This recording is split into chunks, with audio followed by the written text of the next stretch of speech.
Hello everyone, स्वागत है आप सभी का हमारे ऑनलाइन प्लेटफॉर्म पर। जिन बच्चों की पढ़ाई अभी रेगुलर नहीं हो पा रही है, हम आप सभी के लिए लेके आए हैं कुछ ऑनलाइन क्लासेस, इंपॉर्टेंट क्लासेस जो आपके जेट, आईसीआर और बीएचयू एग्जाम में काफी इंपॉर्टेंस रखती हैं। इन क्लासेस के अंदर अपन क्या करेंगे, कुछ जो मेन टॉपिक हैं जिससे क्वेश्चंस आने की पूरी पॉसिबिलिटी रहती है, वो मेन टॉपिक अपन इसमें उठाएंगे और उसके बारे में अपन डिस्कशन करेंगे। आज के फर्स्ट लेक्चर के अंदर अपन पढ़ रहे हैं जनरल एग्रीकल्चर, जिसमें कुछ नॉर्मल टर्मिनोलॉजी आएगी। उस टर्मिनोलॉजी के आगे अपन एरिया वगैरह अपन देखेंगे। ठीक है, इंडिया का एरिया, राजस्थान का एरिया और कौन से स्टेट, किस स्टेट के अंदर प्रोडक्शन ज्यादा हो रहा है, कम हो रहा है, सब कुछ अपन इसके बारे में अपन अध्ययन करेंगे। जो बच्चे अभी तक पढ़ाई नहीं कर पा रहे थे, उनके लिए ये एक तरह का संजीवनी बूटी की तरह कार्य करेगा। ये जो भी आपको पढ़ाया जाएगा, तो सबसे पहले जो भी आपको पढ़ाया जाएगा उसको अच्छे से रिवाइज कर लीजिएगा, क्योंकि यही टॉपिक, यही आपके पास, ये क्वेश्चंस जो है वो आपके सामने जेट, आईसीआर और बीएचयू एग्जाम के अंदर आएंगे। चलिए आज स्टार्ट करते हैं जनरल एग्रीकल्चर की कुछ टर्मिनोलॉजी जो एग्जाम के अंदर कहीं कहीं पूछी जाती है कि कौन सा शब्द किस भाषा से आया हुआ है। अपन तीन प्रकार की भाषाओं का यहाँ पर देखेंगे। सबसे पहले लैटिन भाषा, ग्रीक भाषा और अन्य अदर के अंदर कुछ शब्द इंपॉर्टेंट रखते हैं जिसमें बच्चे अक्सर गलती करते हैं। तो सबसे पहले बात करेंगे लैटिन वर्ड, लैटिन भाषा या लैटिन लैंग्वेज के अंदर ऐसे कौन कौन से एग्रीकल्चर के वर्ड्स हैं जो लैटिन लैंग्वेज से डेराइव्ड है। जैसे कि एग्रीकल्चर, देखिएगा नॉर्मल क्या होता है कि जिसके पीछे कल्चर या ई लगा होता है उसको अपन लैटिन भाषा, लैटिन लैंग्वेज पर मानते हैं। जिसके पीछे वाई या नोमी या लॉजी लगा हुआ है उसको अपन कहते हैं ग्रीक भाषा के शब्द से निकले हुए हैं। और अदर के अंदर अपन देखते हैं क्या है। लैटिन भाषा की बात करें अपन, एग्रीकल्चर दो शब्द से मिलकर बना, एगर प्लस कल्चर। एगर मतलब सॉइल, कल्चर यानी कि खेती करना, टू कल्टीवेशन। नेक्स्ट अपन बात करेंगे horticulture, Hortus plus culture, garden. Culture का मतलब होता है टू कल्टीवेशन या खेती करना। ऑलरी कल्चर, ऑलरी मतलब होता है सब्जियां, या टू पोर्ट हाउस यानी कि सब्जियों के लिए अगर अपन खेती कर रहे हैं तो उसको अपन ऑलरी कल्चर के अंदर पढ़ेंगे। फ्लोरिकल्चर, जिनके अंदर फ्लावर्स के बारे में या फूलों के बारे में अपन अध्ययन करेंगे तो उसको अपन पढ़ेंगे फ्लोरिकल्चर के अंदर। ये बात हुई कुछ इंपोर्टेंट शब्द जो लैटिन भाषा के अंदर आ रहे हैं। फिर नेक्स्ट बात करेंगे अपन ग्रीक भाषा के शब्द जिसके पीछे वाई लगा हुआ है। नॉर्मली वाई लगा हुआ है उसको अपन क्या कहेंगे, ग्रीक भाषा के शब्द, जिसमें पहले अपन ले रहे हैं एग्रोनॉमी, एग्रोस प्लस नोमोस, खेत या प्रबंध करना। देखिएगा इस एग्रोनॉमी 12th की बुक में थोड़ा सा गलत दे रखा है, उसमें लैटिन भाषा कर रखा है, वो गलत है।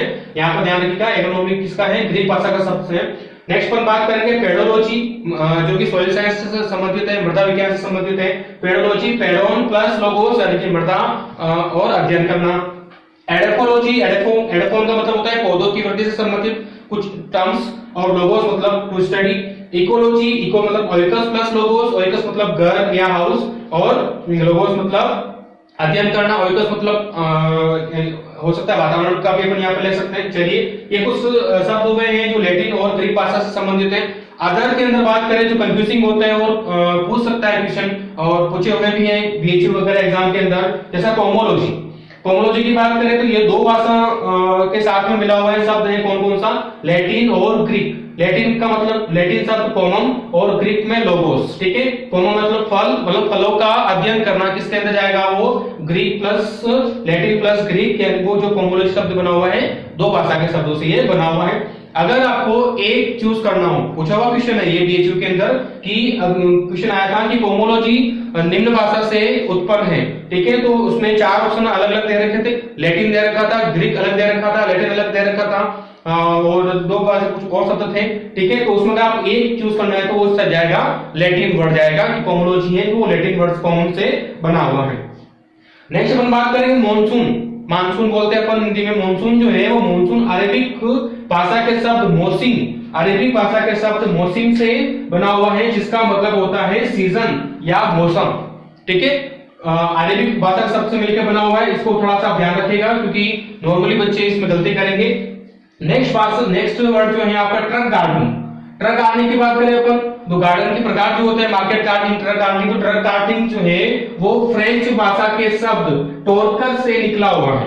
टोरकर का मतलब होता है टू एक्सचेंज करना, लेन देन करना, टू एक्सचेंज करना या टू बार्गेनिंग करना है, वो क्या होता है, तोड़कर ट्रक गार्डनिंग जो है वो फ्रेंच भाषा का शब्द है।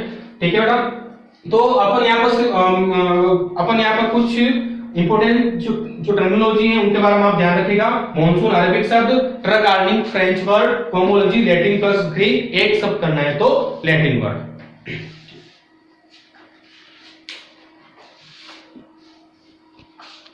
नेक्स्ट अपन टॉपिक ले रहे हैं कुछ महत्वपूर्ण बिंदु और आईआरआई और आईसीआर के बारे में कुछ अपन पढ़ेंगे इनके बारे में। तो सबसे पहले भारत का कुल भौगोलिक क्षेत्रफल जो है, टोटल जियोग्राफिकल एरिया जो है इंडिया का, वो है 329 मिलियन हेक्टेयर।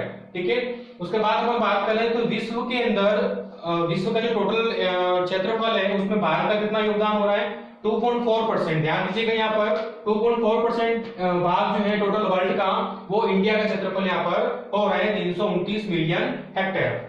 नेक्स्ट बात करें अपन इस 329 मिलियन हेक्टेयर में से खेती योग्य कल्टीवेबल खेती योग्य भूमि कितनी है अपने पास में, तो वो होगी 162 मिलियन हेक्टेयर। चलिए नेक्स्ट अपन बात करेंगे भारत में फसल सघनता की बात करें, क्रॉप इंटेंसिटी की बात करें तो 138% अपने पास में भारत के अंदर फसल सघनता है। और राजस्थान की बात करें अपन तो 128 से 135% अपने पास में क्रॉप इंटेंसिटी आती है। थोड़ा सा इंपॉर्टेंट है, पॉइंट ध्यान रखिएगा इसको। नेक्स्ट अपन बात करें भारत के अंदर वार्षिक वर्षा, एक साल में अपने पास में जो जितने भी मानसून बनते हैं उससे कितने वार्षिक वर्षा हो रहे हैं, तो वो होता है 1190 mm। ध्यान दीजिएगा यहाँ पर mm है, अगर सेंटीमीटर में इसको अपन कन्वर्ट करेंगे तो 119 सेंटीमीटर समथिंग अपने पास आंसर आएगा। भारत में वार्षिक वर्षा 1190 mm। सबसे अधिक सिंचाई के अंतर्गत कौन सा एरिया जो है, कौन सा स्टेट ये एरिया घेर रहा है, तो उत्तर प्रदेश। उत्तर प्रदेश के अंदर जो कि भारत का सेकंड जो है एरिया के मामले में है, वो सिंचाई के अंतर्गत सबसे अधिक एरिया यूपी के अंतर्गत आता है। नेक्स्ट अपन बात करें कि सबसे अधिक सिंचाई वाली फसल कौन सी है, जो सबसे अधिक वाटर डिमांडिंग जिसकी फसल जो जलमांग सबसे ज्यादा है, वो है sugarcane, second option. Next अपन बात करें भारत के प्रथम केवीके कृषि विज्ञान केंद्र की बात करें अपन तो प्रथम केवीके है पांडुचेरी के अंदर। और राजस्थान की बात करें तो फतेहपुर सीकर के अंतर्गत जो है वो कृषि विज्ञान केंद्र खोले गए हैं सबसे पहले। ठीक है, टोटल केवीके की बात करें जो ऑलमोस्ट अभी जो आंकड़ा दे रखा है भारत के अंदर 695, ये पुराना आंकड़ा है। नया जो 2020 की बात करें तो 716 समथिंग केवीके जो है भारत में अभी तक खोले जा चुके हैं। और राजस्थान की बात करें तो 42 समथिंग केवीके जो है वो राजस्थान में अभी तक ओपन हो चुके हैं। नेक्स्ट बात करें कि भारत का प्रथम कृषि विश्वविद्यालय कौन सा है, तो प्रथम कृषि विश्वविद्यालय की बात करें अपन तो पंतनगर उत्तराखंड के अंदर सबसे पहले वहां पर ये एग्रीकल्चर की खोला गया है। नेक्स्ट बात करेंगे अपन आईआरआई और आईसीआर के बारे में। आईआरआई 1905 के अंदर एस्टैब्लिश हो चुका था। सबसे पहले इसको बोला गया क्या, एग्रीकल्चरल रिसर्च इंस्टीट्यूट, जो कि पूसा बिहार के अंदर था। फिर नेक्स्ट अपन बात करेंगे 1911 के अंदर इसको नाम चेंज करके बोला गया इंपीरियल एग्रीकल्चर रिसर्च इंस्टीट्यूट। फिर अपन बात करें 1936 के अंतर्गत बिहार के अंदर जो है वो सबसे भूकंप आया था, तो भूकंप की वजह से वो बिल्डिंग डैमेज हो चुकी थी और उसको फिर नई दिल्ली पूसा रोड नई दिल्ली में स्थानांतरित कर दिया गया। यहाँ पर फिर जब अपना देश आजाद हुआ 1947 के अंतर्गत तो इंपीरियल वर्ड को हटाकर इंडियन शब्द जोड़ दिया गया और आज उसको अपन बोल रहे हैं इंडियन एग्रीकल्चर रिसर्च इंस्टीट्यूट। कहां पर है, पूसा रोड नई दिल्ली। यहाँ पर पूसा का मतलब है फिफ्थ ऑफ यूएसए, याद दीजिएगा पूसा का मतलब है फिफ्थ ऑफ यूएसए। नेक्स्ट अपन बात करेंगे आईसीआर फुल फॉर्म की बात करें अपन Indian council of agriculture research, जो कि 16 जुलाई 1929 को 16 जुलाई 1929 को ये एस्टैब्लिश हो चुका है। नेक्स्ट टॉपिक अपन ले रहे हैं कि राजस्थान के अंदर कृषि विश्वविद्यालयों की बात करें अपन तो वर्तमान कंडीशन में 5 विश्वविद्यालय जो है कृषि विश्वविद्यालय राजस्थान मौजूद है। कौन कौन से, फर्स्ट स्वामी केशवानंद राजस्थान कृषि विश्वविद्यालय SKRU अपन इसको बोलते हैं, जो कि बीकानेर के अंदर है, बिछवाल बीकानेर के अंदर है। और इनके जो कुलपति हैं वीसी साहब जो है वो doctor professor RP Singh ji हैं। नेक्स्ट अपन बात करेंगे MPUIT महाराणा प्रताप प्रौद्योगिकी एवं कृषि विश्वविद्यालय महाराणा प्रताप एग्रीकल्चर यूनिवर्सिटी जो है उदयपुर के अंदर। और इनके कुलपति जी हैं डॉक्टर NS जी राठौड़ साहब। नेक्स्ट हम बात करेंगे श्री कर्ण नरेंद्र कृषि विश्वविद्यालय जोगनेर एसकेएनयू, प्रोफेसर जीत सिंह जी संधू साहब जो है इनके कुलपति महोदय हैं। कृषि विश्वविद्यालय मंडोर जोधपुर जो है AU Jodhpur, professor B R Chaudhary ji जो इनके कुलपति महोदय हैं। कृषि विश्वविद्यालय कोटा की बात करें अपन तो प्रोफेसर डॉक्टर डी जोशी जो इनके कुलपति महोदय हैं। ये कुल 5 विश्वविद्यालय जो है राजस्थान के अंदर मौजूद हैं और इनके जो वीसी हैं वो अपन ये अलग अलग देख चुके हैं। नेक्स्ट हम बात करेंगे कुछ और इंपॉर्टेंट टर्म्स में, जैसे कि आईआरआई के प्रथम डायरेक्टर जो थे डॉक्टर विश्वनाथ थे। आईसीआर के प्रथम महानिदेशक या डीसी ऑफ आईसीआर बोले, डायरेक्टर जनरल ऑफ आईसीआर बोले तो डॉक्टर बीपी पाल। नेक्स्ट अपन बात करेंगे आईसीआर के वर्तमान जो महानिदेशक हैं, वर्तमान में जो है डॉक्टर त्रिलोचन मोहपात्रा। ये जो आईसीआर के जो डीसी होते हैं, आईसीआर के जो डीसी हैं वो डॉक्टर त्रिलोचन मोहपात्रा, और इनके जो प्रेसिडेंट होते हैं, देखिएगा डीसी के ऊपर एक पोस्ट और होती है प्रेसिडेंट, वो होते हैं अपने एग्रीकल्चर जो मिनिस्टर होते हैं इंडिया के, वो इनके प्रेसिडेंट होते हैं आईसीआर के। वर्तमान कृषि मंत्री या एग्रीकल्चर मिनिस्टर की बात करें तो भारत के श्री नरेंद्र जी तोमर साहब हैं, और राजस्थान की बात करें तो श्री लालचंद जी कटारिया ये जो है मिनिस्टर अपने पास हैं। ठीक है, यह आपने देखा जनरल एग्रीकल्चर के बारे में जो क्वेश्चन आ सकते हैं, उनकी संभावना है वो अपन देख चुके हैं। नेक्स्ट बात कर रहे हैं अपन एक और इम्पोर्टेंट टॉपिक क्रांतियां या रिवोल्यूशन, और इस टॉपिक से कोई ना क्वेश्चन एक ना एक क्वेश्चन जरूर आएगा, चेट या आईसीआर या बीएचयू में कंफर्म क्वेश्चंस होते हैं इनमें।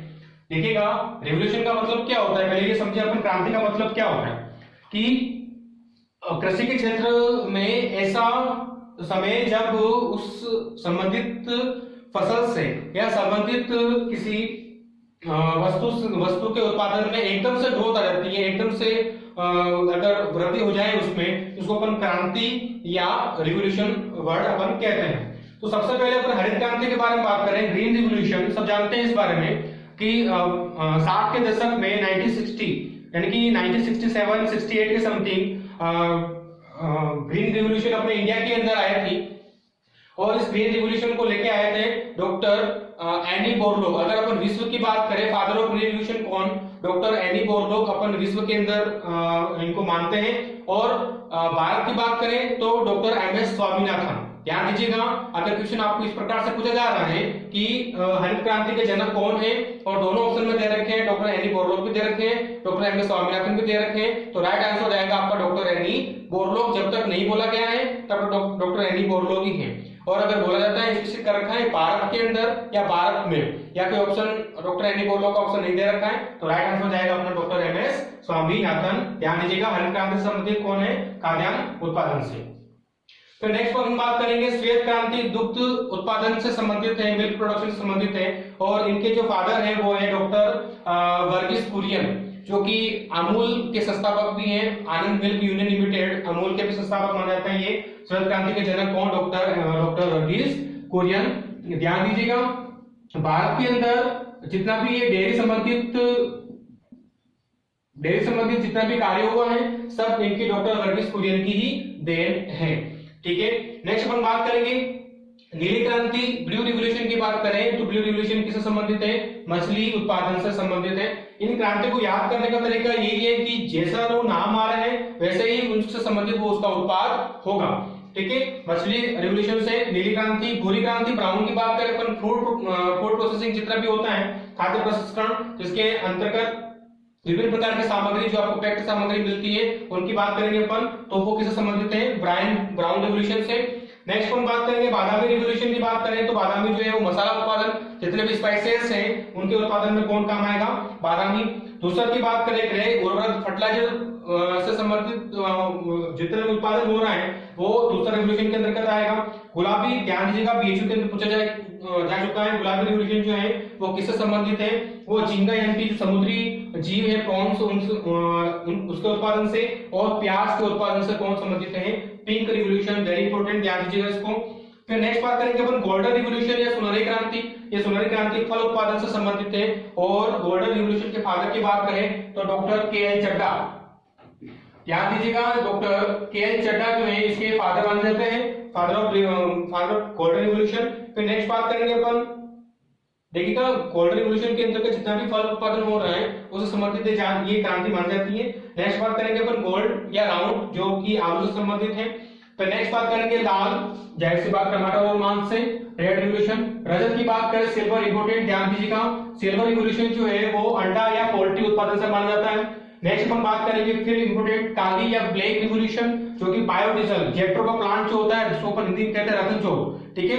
तो उस रतन चौक के उत्पादन से और गवर्नमेंट की तरफ से सब्सिडी मिलती है कि इसके उत्पादन के लिए, और इसको अपन कहते हैं ब्लैक रिवॉल्यूशन। येलो रिवॉल्यूशन की बात करें, जितने भी ऑयलसीड्स क्रॉप है जैसे कि आपका सरसों हो गया, सोयाबीन, मूंगफली, सूर्यमुखी, जितना भी तेल उत्पादन संबंधित है वो किसके अंतर्गत आएगा, येलो क्रांति के अंतर्गत, येलो रिवॉल्यूशन के अंतर्गत आएगा। नेक्स्ट हम बात करें परभनी क्रांति जो कि भिंडी के उत्पादन से संबंधित है, और आपको ध्यान होना चाहिए भिंडी की एक किस्म परभनी, ठीक है, परभनी क्रांति जो भिंडी के उत्पादन में एकदम से बूम लेके आया था। नेक्स्ट अपन बात करेंगे ऑरेंज रिवॉल्यूशन की बात करें तो किससे संबंधित है वो, नींबू वर्ग के उत्पादन से संबंधित है। नींबू वर्ग के अंदर सब कुछ आ जाता है, संतरा, मैंड्रिन, लाइम, ठीक है। इंद्रधनुष की बात करें, इंद्रधनुष का मतलब होता है सभी प्रकार के रंग एक ही क्रांति के अंदर समाहित होते हैं, तो उसको अपन कहते हैं इंद्रधनुषी या रेनबो रिवॉल्यूशन। कृषि के जितने भी सभी क्षेत्रों का एक समग्र विकास करने के लिए जो रिवॉल्यूशन आई गई थी वो कौन सी है, इंद्रधनुषी रिवॉल्यूशन। नेक्स्ट टॉपिक ले रहे हैं अपन तापमान ज्ञात करने की इकाइयां, छोटा सा पॉइंट जिसमें अपन 2 इकाइयां ले रहे हैं, सेंटीग्रेड, सेल्सियस। आपको सब पता है कि टेम्परेचर अपन मैक्सिमम डिग्री सेंटीग्रेड के अंदर ही मापते हैं और अपन याद भी इसको डिग्री सेंटीग्रेड के अंदर ही करते हैं। सेकंड यूनिट जो आती है वो है फ़ारेनहाइट या डिग्री फ़ारेनहाइट। अब क्या होता है कि अपन मैक्सिमम जो याद करते हैं वो डिग्री सेंटीग्रेड के अंदर याद करते हैं। कभी कभार ऐसा होता है कि एग्जाम के अंदर वो डिग्री सेंटीग्रेड ना पूछकर डिग्री फ़ारेनहाइट के अंदर आंसर पूछ लेता है, तो अपन को ऑन द स्पॉट क्या करना है, अगर डिग्री सेंटीग्रेड दे रखा है तो उसको अपन डिग्री फ़ारेनहाइट पे अपन चेंज कर देंगे एक छोटे से फॉर्मूले के द्वारा। कौन सा फॉर्मूला है, सब जानते हैं अपन, C/5 F-32/9। आपको C की वैल्यू दे रखी होगी, C की वैल्यू कुछ भी अगर आप जो भी दे रखी है, जैसे 40 डिग्री सेंटीग्रेड दे रखा है और आपने उसको 40 डिग्री सेंटीग्रेड याद कर रखा है बट डिग्री फ़ारेनहाइट के अंदर पूछ रखा है, तो आप 40 यहाँ रखें, कैलकुलेट करके जल्दी से आंसर अपन फाइंड आउट कर सकते हैं। चलिए नेक्स्ट अपन बात करें कि तापमान ज्ञात करने के यंत्र की बात करें, इक्विपमेंट कौन कौन से हैं जिसके माध्यम से अपन टेम्परेचर को मेजरमेंट कर सकते हैं। यहाँ पर 5 प्रकार के तापमापी आ रहे हैं, कौन कौन से, अधिकतम या मैक्सिमम थर्मोमीटर जो अपन दिन के 2 बजे, क्योंकि धूप का जो टाइम होता है तीव्र धूप पड़ने का वो दिन के 2 बजे होता है, तो उस टाइम जो टेम्परेचर जो अपन मेजर करते हैं उसको अधिकतम तापमान से मेजर किया जाता है। इसमें क्या होता है कि इसमें कांच की ट्यूब लगी होती है, उस ट्यूब में जो मेटल भरा होगा वो कौन सा, पारा या मरकरी भरा होता है। ध्यान रखिएगा, यहाँ पर अगर क्वेश्चन पूछेगा तो वो यहीं से पुटअप करेगा कि जो मैक्सिमम थर्मोमीटर जो होता है या अधिकतम तापमापी होता है उसमें कांच की ट्यूब में क्या भरा होता है, पारा भरा होता है। नेक्स्ट अपन बात करेंगे न्यूनतम तापमापी या मिनिमम थर्मोमीटर, तो इसकी कांच के ट्यूब में क्या भरा होता है, अल्कोहल भरा होता है। ध्यान दीजिएगा यहाँ पर मिनिमम थर्मोमीटर के अंदर अल्कोहल, मैक्सिमम के अंदर पारा या मरकरी। थर्ड बात करेंगे मृदा तापमापी, इसकी कांच के ट्यूब में भी क्या भरा होता है, पारा या मरकरी। तो अपने पास पारा के 2 थर्मोमीटर आ चुके हैं, कौन कौन से, मैक्सिमम और सॉइल थर्मोमीटर। इनमें कांच के ट्यूब में क्या भरा होता है, पारा या मरकरी भरा होता है। नेक्स्ट बात करेंगे अपन थर्मोकपल। थर्मोकपल ये किसमें, ये भी टेम्परेचर का मेजरमेंट करने में भी काम आता है। और लास्ट और वेरी इंपॉर्टेंट इंफ्रारेड थर्मोमीटर। ध्यान दीजिएगा, इंफ्रारेड थर्मोमीटर जो है पौधों की पत्तियों का तापमान मापने में काम आता है। जब अपन इरिगेशन पढ़ेंगे, सिंचाई पढ़ेंगे, तब आपको एक पॉइंट बताया जाएगा वहां पर कि इंफ्रारेड थर्मोमीटर के माध्यम से भी सिंचाई कब करनी चाहिए, ये भी इसके माध्यम से अपन पत्तियों का टेम्परेचर माप के पता लगाते हैं कि अगर पत्तियों का टेम्परेचर सामान्य से बढ़ा हुआ है तब अपने को सिंचाई करनी चाहिए। ठीक है, ध्यान रखिएगा, पौधों की पत्तियों का इंफ्रारेड थर्मोमीटर। अपन ले रहे हैं तापमान के आधार पर वायुमंडल की जो परतें हैं उनको अपन कैसे डिवाइड कर रहे हैं, थोड़ा सा इंपॉर्टेंट पॉइंट है, ध्यान दीजिएगा सभी बच्चे कि वायुमंडल की जो परतें हैं अलग अलग परतों पर को बांटा गया है। यहाँ पर आपके सामने 4 परतें दिखाई दे रही हैं, नाम बोलेंगे अभी, क्षोभ मंडल या ट्रोपोस्फीयर, समताप मंडल या स्ट्रेटोस्फीयर, मध्य मंडल या मेसोस्फीयर, आयन मंडल या आयनोस्फीयर। ठीक है, ये जो चारों जो स्तर हैं, चारों जो लेयर्स हैं वो अलग अलग डिस्टेंस पर, अलग अलग दूरियों पर स्थित हैं। ठीक है, सबसे पहले जो अपन ले रहे हैं ट्रोपोस्फीयर, जो सबसे निचली परत है वायुमंडल की, उसको अपन क्षोभ मंडल या ट्रोपोस्फीयर कह रहे हैं, जो कि 8 से 18 किलोमीटर तक पाई जाती है। ध्यान दीजिएगा, 8 से 18 किलोमीटर डिस्टेंस इंपॉर्टेंट। फिर बात करें अपन, जैसे जैसे अपन ऊपर बढ़ेंगे, जैसे जैसे हाइट पे बढ़ेंगे, इसका जो तापमान है वो कम होता जाएगा। कहने का मतलब, अगर अपन क्षोभ मंडल ट्रोपोस्फीयर में जैसे ऊपर बढ़ेंगे तो टेम्परेचर है वो उसमें कमी होती आएगी। नेक्स्ट बात करेंगे और कि इस ट्रोपोस्फीयर के अंदर लगभग वायुमंडल की जितनी भी गैसें हैं, लगभग 85% गैसें जो हैं वो इस लेवल में पाई जा रही है, इस स्तर में पाई जा रही है। साथ में मौसम संबंधी जितनी भी घटनाएं हैं, जैसे कि वर्षा होना, बादल बनना, तूफान आना, ओलावृष्टि होना, ये जितनी भी घटनाएं होती है वो सब घटनाएं किसके अंदर हो रही है? क्षोभ मंडल या ट्रोपोस्फीयर के अंदर हो रही है। ध्यान रखिएगा, क्या पॉइंट अपन ने पढ़ लिया? 85% गैसें हैं, जिसमें अपन ने देखा था भैया नाइट्रोजन 78%, ऑक्सीजन 22%, साथ में ऑर्गन 0.93% और स्पेशली CO2 का ध्यान रखेगा।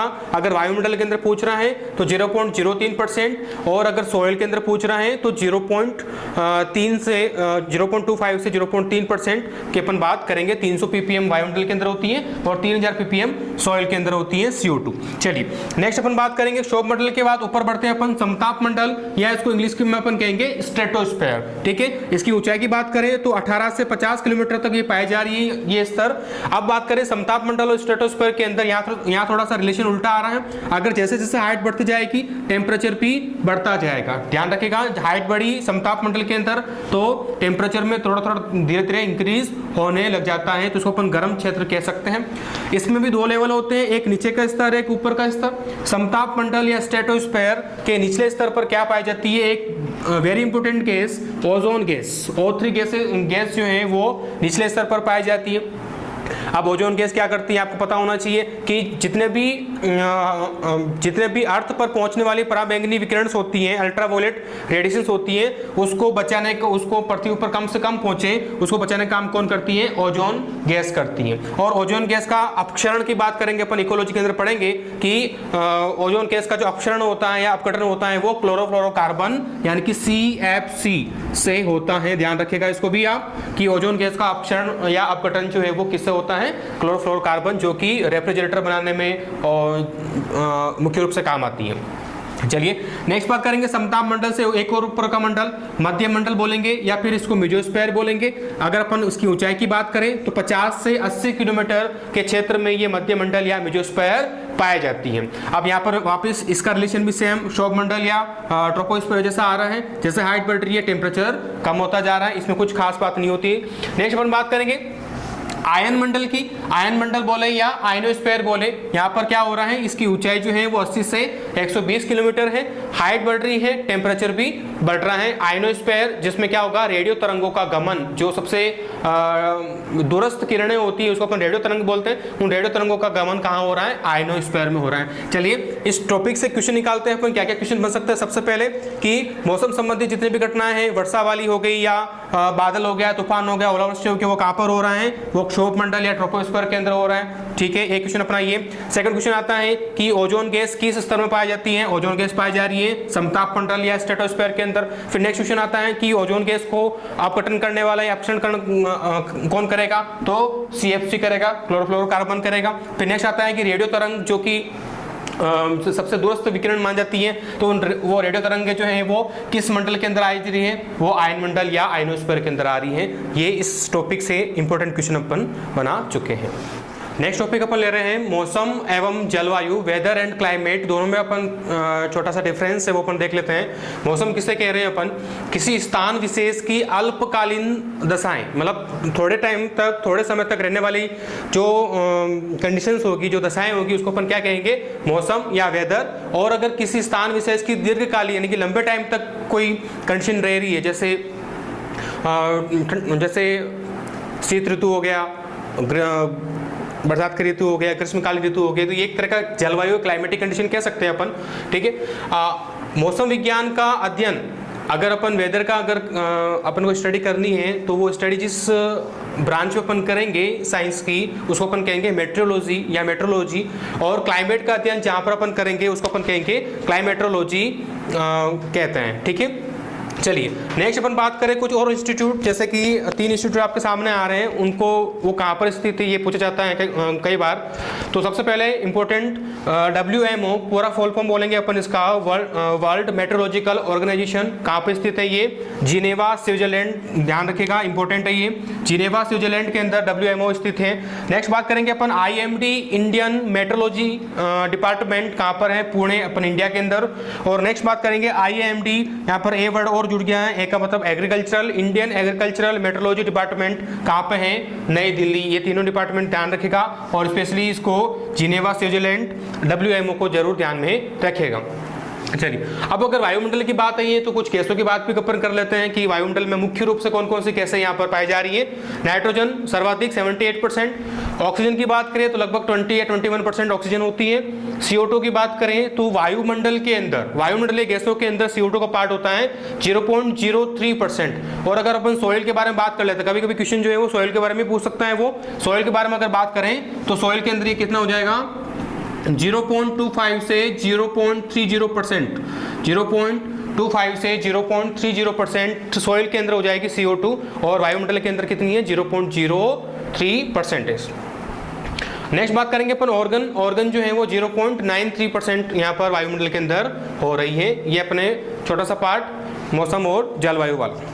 चलिए नेक्स्ट टॉपिक ले रहे हैं अपन बादल के बारे में या क्लाउड के बारे में। 5 प्रकार के क्लाउड्स अपन यहाँ पर देखेंगे। बादल देखिएगा कौन कौन से?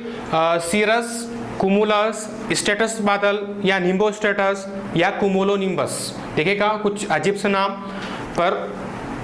अब इसमें से देखेंगे अपन कौन सा बादल किस प्रकार से दिखाई दे रहा है और वो उसकी भूमिका क्या है। सबसे पहले अपन देख रहे हैं सीरस बादल। सर्वाधिक ऊंचाई पर पाए जाने वाले बादल होते हैं, मैक्सिमम हाइट पर वातावरण के अंदर पाए जाते हैं, और दिखने में ये कपास की रुई के समान, जो कॉटन सीड होता है, कॉटन जो होता है लिंट, उसके समान दिखता है ये सीरस। सेकंड बात करेंगे, सेकंड बादल है अपने पास कुमुलस बादल, जो कि फूल गोभी के समान दिखाई देता है, कॉलीफ्लावर के समान दिखाई देता है।